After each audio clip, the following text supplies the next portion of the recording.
আসসালামু আলাইকুম ওরহমতুল্লাহি ওবারাকাতু। দ্বীন ইসলাম নলেজ চ্যানেলে আপনাদের স্বাগতম। আজ আমি আপনাদের সঙ্গে আলোচনা করব, আজ রবিবার দিনে অথবা রাতে যদি আপনারা এই দোয়াটি অথবা এই আমলটি একবার করতে পারেন, তাহলে আপনার জীবনের ৮০-৯০ বছরের গুনাহ আল্লাহ তাআলা নিমিষেই মাফ করে দিবেন এবং যে দোয়া বা যে আমল করলে তাহাজ্জুদ নামাজ পড়ার সওয়াব পেয়ে যাবেন। আপনারা ৫,০০০ রাকাত তাহাজ্জুদ নামাজ পড়ে যে পরিমাণ সওয়াব পাবেন, এই আমলটি করলে সেই সমপরিমাণ সওয়াব পেয়ে যাবেন। এবং যাদের পরিবার ও সংসারের ভিতরে অভাব অনটন ও ঝামেলা সবসময় লেগেই থাকে, অভাব অনটন দারিদ্রতা কোনোভাবেই যাদের পেছন ছাড়ছে না, হৃদয়ের আশা আকাঙ্ক্ষাগুলো অন্তরেই থেকে যাচ্ছে, তাই অনুরোধ করছি জীবনে একবার হলো আমলটি করবেন। এই উদ্দেশ্যে ভিডিওটি না টেনে একদম শেষ পর্যন্ত দেখতে থাকুন। অনুরোধ করছি, আমরা এই প্রথমবার নারীদের ছবি ছাড়া কিংবা হারাম কোনো ছবি ছাড়া ইউটিউবে ভিডিও দিয়ে থাকছি। এরকম ভিডিওগুলি যদি আপনি আপনার ফোনে পেতে চান, এজন্য অবশ্যই দ্বীন ইসলাম নলেজ চ্যানেলটিকে সাবস্ক্রাইব করে রাখুন। তো চলুন শুরু করি। প্রিয় দ্বীনী ভাই এবং বোনেরা, জীবনে চলার পথে মানুষের দ্বারা গুনাহ হয়েই যেতে পারে, তবে গুনাহমুক্ত জীবন আল্লাহর সবচেয়ে বড় নেয়ামত। গুনাহ থেকে মুক্তি থাকলেই পরকালে মিলবে জান্নাত। হযরত আবু হুরায়রা রাদিয়াল্লাহু তাআলা আনহু থেকে বর্ণিত, নবী করিম সাল্লাল্লাহু আলাইহি ওয়াসাল্লাম বলেছেন, তোমাদের প্রত্যেক ব্যক্তির দোয়া কবুল হয়ে থাকে যদি সে তাড়াহুড়া না করে আর বলে যে আমি দোয়া করলাম কিন্তু আমার দোয়া তো কবুল হলো না। অর্থাৎ দোয়া কবুলের ব্যাপারে আপনাদেরকে আল্লাহর উপর সম্পূর্ণ বিশ্বাস রাখতে হবে। যেমন আপনি আজকের এই আমলটি করতেছেন, আপনি মনের ভিতরে কোনো সন্দেহ রাখবেন না যে আমার দোয়া কবুল হয়েছে কিনা। অবশ্যই আপনি এতটুকু শতভাগ গ্যারান্টি নিয়ে দোয়া করবেন যে আমি দোয়া করেছি, এটা আল্লাহ কবুল করবেনই করবেন। এভাবে শতভাগ বিশ্বাস নিয়ে যদি আপনি আমলটি করতে পারেন, আমি ওয়ারেন্টি নয় বরং গ্যারান্টি দিয়ে বলতে পারি, আল্লাহ তাআলা আপনার জীবনের গুনাহকে মাফ করে তো দিবেনই, এর সঙ্গে সঙ্গে যত বিপদ আপদ বালা মুসিবত রয়েছে আল্লাহ তাআলা তা দূর করে দিবেন।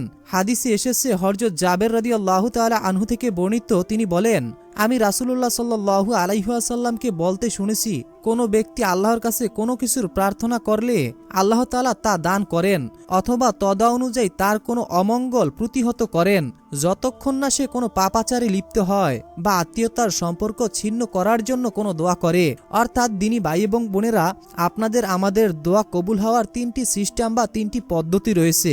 প্রথম পদ্ধতি, আপনি যখন দোয়া করবেন তখন সাথে সাথে আল্লাহ তাআলা কবুল করে নেবেন। আরেকটি পদ্ধতি হচ্ছে, আপনি দোয়া করলেন কিছুদিনের মধ্যে আপনার দোয়া কবুল হয়ে যাবে।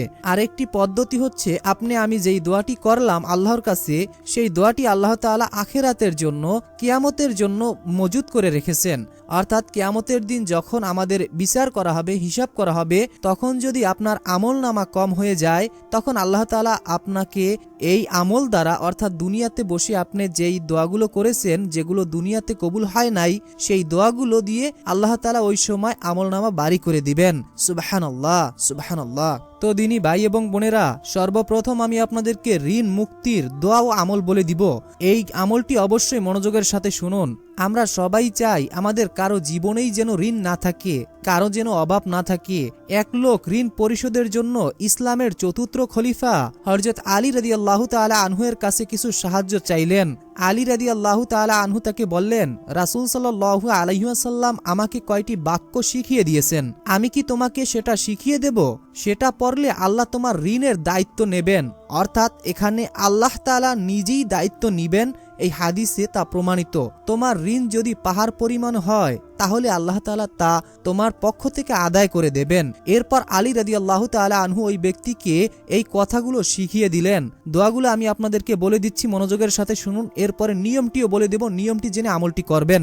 আল্লাহুম্মা গফিরনি বিহালালিকা আন হারামিকা ওয়াগনিনি বিফাদলিকা আম্মান সিওয়াকা। অর্থ, হে আল্লাহ, হারামের পরিবর্তে তোমার হালাল রুজি আমার জন্য যথেষ্ট করো, আর তোমাকে ছাড়া আমার কারো মুখাপেক্ষী করো না, এবং তোমার অনুগ্রহ দিয়ে আমাকে সচ্ছলতা দান করো। তিরমিজি শরীফের হাদিস। দ্বীনী ভাই এবং বোনেরা, আমি এখন আপনাদেরকে কয়েকটি আমলের কথা বলে দিব, যে আমলগুলো করলে সর্বদা আপনাদের রিজিকের অভাব অনটন থাকবে না, আল্লাহর রহমত আপনাদের ঘরের উপরে নাজিল হবে, আপনার উপর আল্লাহ তাআলা খুশি হয়ে আল্লাহর রহমত নাজিল করবেন। হযরত ইবনে আব্বাস রাদিয়াল্লাহু তাআলা আনহু থেকে বর্ণিত, তিনি বর্ণনা করেন, যারা বেশি বেশি তওবা ইস্তেগফার করে, তাদের সামনে যত কষ্টই হোক, যত অভাব অনটনই থাকুক না কেন, মহান আল্লাহ তাআলা তা সমাধান করে দেন। সুতরাং বেশি বেশি তওবা ও ইস্তেগফার করা মুমিন ব্যক্তির অন্যতম একটি গুণ। তাই আপনারা যদি সর্বদা আল্লাহ তাআলার এই ইস্তেগফারের সঙ্গে লেগে থাকেন, আমি আশা করি আপনাদের জীবনের সমস্ত সংকট কেটে যাবে। আস্তাগফিরুল্লাহটি হচ্ছে আস্তাগফিরুল্লাহ আস্তাগফিরুল্লাহ, যার অর্থই হচ্ছে আমি আল্লাহর ক্ষমা প্রার্থনা করছি, আমি আল্লাহর ক্ষমা প্রার্থনা করছি। আরেকটি ইস্তেগফার হচ্ছে আস্তাগফিরুল্লাহ ওয়া আতুবু ইলাইহি, আমি আল্লাহর ক্ষমা প্রার্থনা করছি এবং তার দিকেই ফিরে আসছি।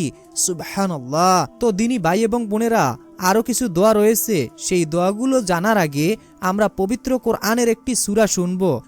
আমরা সবাই জানি যে পবিত্র কোরআনের সূরা শুনলে প্রতিটা হরফে 10টি করে নেকি আল্লাহ তাআলা আমাদের আমলনামায় লিখে দেবেন এবং ফেরেশতারা আমাদের জন্য দোয়া করবেন এবং আমাদের মনের অপূর্ণ আশাগুলো আল্লাহ তাআলা এই সূরা শোনার ওসিলায় পূরণ করে দেবেন।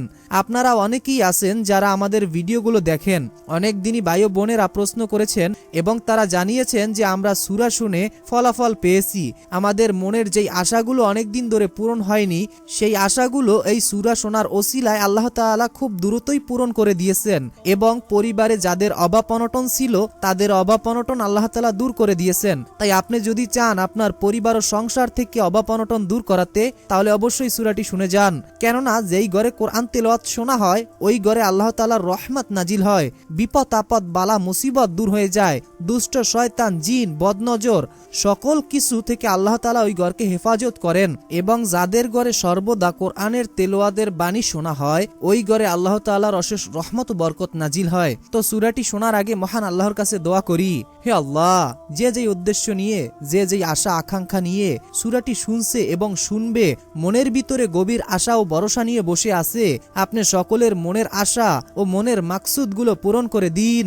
অনেকেই বুক ভরা আশা নিয়ে সূরাটি শুনবে, হে আল্লাহ, তুমি কারো আশা নিরাশ করো না, তুমি সকলের আশাকে কবুল করে নাও। অনেকেই তো অভাবে আছে, অনেকেই তো টাকার সমস্যার ভিতরে আছে, অনেকের পরিবারে সুখ শান্তি নেই, সর্বদা অশান্তির ভিতরে থাকতেছে, বিপদ আপদ কোনোভাবেই যাদের পেছন ছাড়ছে না, হে আল্লাহ, হে রহমানুর রহিম, হে আলিমুল গাইব, হে কুল্লি শাইইন কদির, তুমি এই সূরাটি শোনার ওসিলায় সকলের সকল বিপদ আপদ বালা মুসিবত সকল সমস্যা দূর করে দিন, আমিন। কমেন্ট বক্সে আপনি আমিন লিখে দোয়াতে শরীক থাকুন। তো মনোযোগের সাথে সূরাটি শোনার পর দোয়া ও আমলগুলো জানবো। বিসমিল্লাহির রহমানির রহিম। আর রহমান আল্লামাল কুরআন খলাকাল ইনসানা আল্লামাহুল বায়ান। الشمس والقمر بحسبان والنجم والشجر يسجدان والسماء رفعها ووضع الميزان ألا تطغوا في الميزان وأقيموا الوزن بالقسط ولا تخسروا الميزان والأرض وضعها للأنام فيها فاكهة والنخل ذات الأكمام والحب ذو العصف والريحان فبأي آلاء ربكما تكذبان خلق الإنسان من صلصال كالفخار وخلق الجان من مارج من نار فبأي آلاء ربكما تكذبان رب المشرقين ورب المغربين فبأي آلاء ربكما تكذبان مرج البحرين يلتقيان بينهما برزخ لا يبغيان فبأي آلاء ربكما تكذبان يخرج منهما اللؤلؤ والمرجان فبأي آلاء ربكما تكذبان وله الجوار المنشآت في البحر كالأعلام فبأي آلاء ربكما تكذبان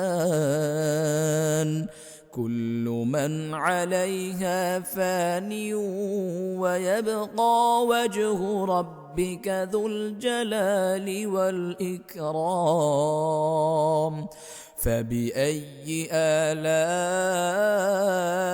ربكما تكذبان يسأله من في السماوات والأرض كل يوم هو في شأن فبأي آلاء ربكما تكذبان سنفرغ لكم أيها الثقلان فبأي آلاء ربكما تكذبان يا معشر الجن والإنس إن استطعتم أن تنفذوا من أقطار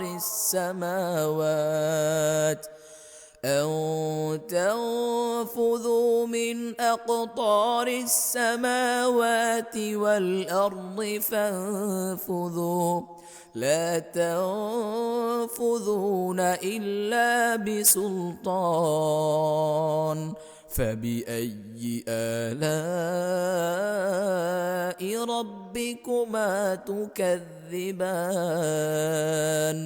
يرسل عليكما شواظ من نار ونحاس فلا تنتصران فبأي آلاء ربكما تكذبان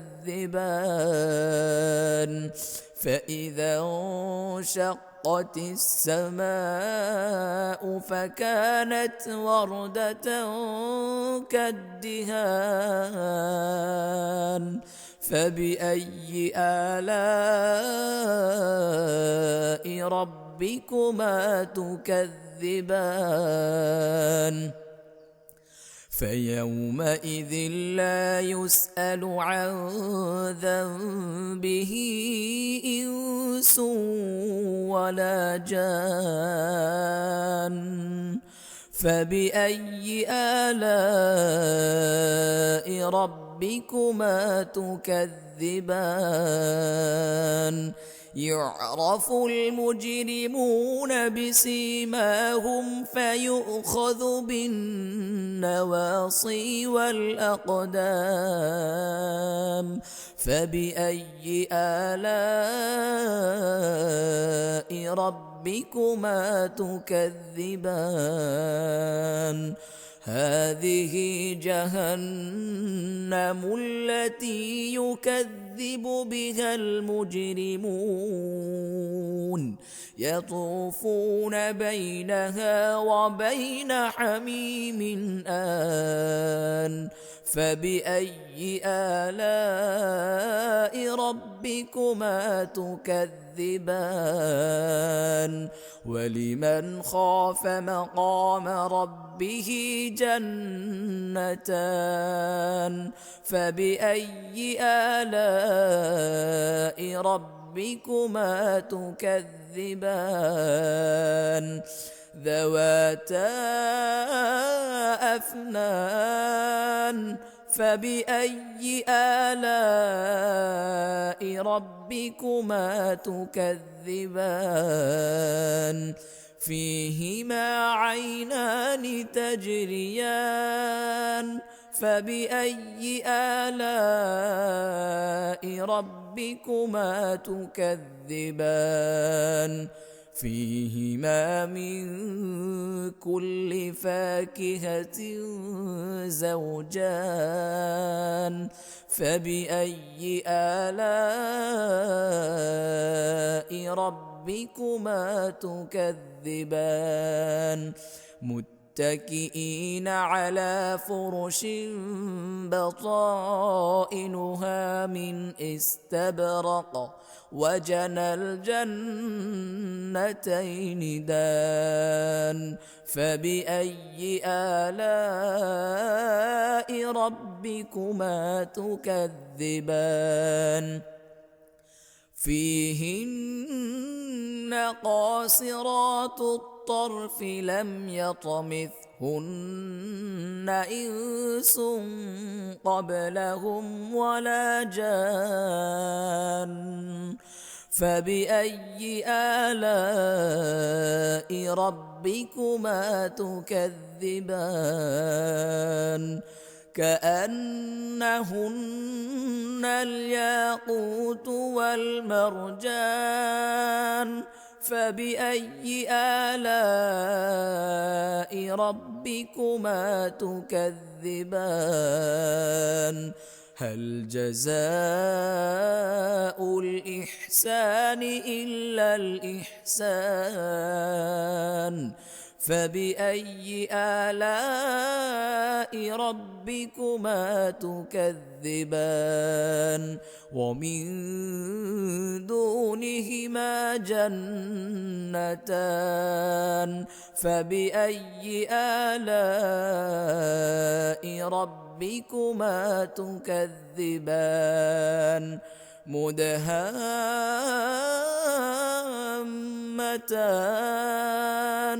فبأي آلاء ربكما تكذبان فيهما عينان نضاختان فبأي آلاء ربكما تكذبان فيهما فاكهة ونخل ورمان فبأي آلاء ربكما تكذبان فيهن خيرات حسان فبأي آلاء ربكما تكذبان حور مقصورات في الخيام فبأي آلاء ربكما تكذبان لم يطمثهن إنس قبلهم ولا جان